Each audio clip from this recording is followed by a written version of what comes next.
Does a startup switch between different priorities and goals? Do you have to deal with changing requirements without proper analysis and reasoning? If yes, then you might be trapped in roller coaster. Hello and welcome back to the 7th episode of our Reel series on 10 dysfunctions of product management. In this episode, we'll talk about the roller coaster. The roller coaster dysfunction happens when businesses pivot suddenly and unnecessarily without a clear roadmap, revenue generation, or profitability. It's about fast twists and turns without providing sufficient opportunity for success. A company that is suffering from roller coaster dysfunction is Ola. Ola tried to diversify its portfolio by adding several new products and services such as Ola Stores, Ola Cafe, Ola Dash, Ola Cars, Ola Pedal, Ola Electric, and so on. This was in addition to its primary business of offering ride-hailing services through Ola Cabs, which is still a long way from net profitability. Ola's roller coaster ride started with Ola Cafe and Ola Stores, both launched in 2015.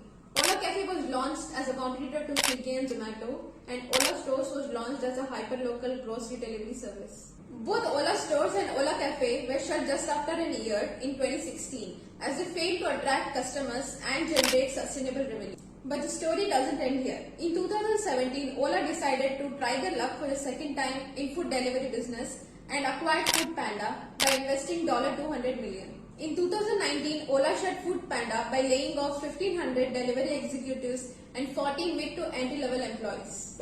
You would think that Ola had learned its lesson at this point, right? Sadly, no. Ola thought third time would be a charm. During countrywide lockdown in 2020, Ola chose to double down on its food business by integrating Ola Cafe's cloud kitchen services and Ola Store's quick delivery service. But they later had to pull back and sell their cooking equipments at a discounted rate once the pandemic-led demand subsided. We could even excuse this failure as many companies were trying innovative ways to survive pandemic, and Ola was no exception. But what happened next fails any kind of logic or reasoning. No comments. Simply yes.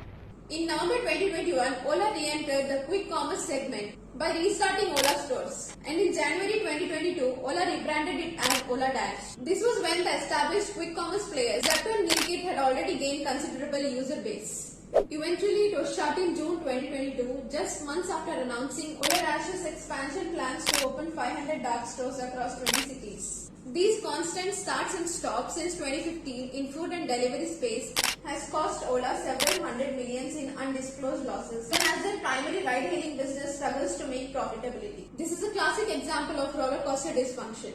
I'm sure you don't want to get stuck in this trap.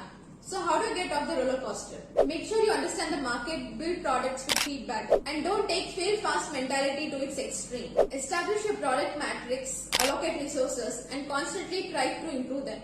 That's it for this episode on roller coaster. Stay tuned for next episode. If you like this video, please give it a like and follow us for more content like this.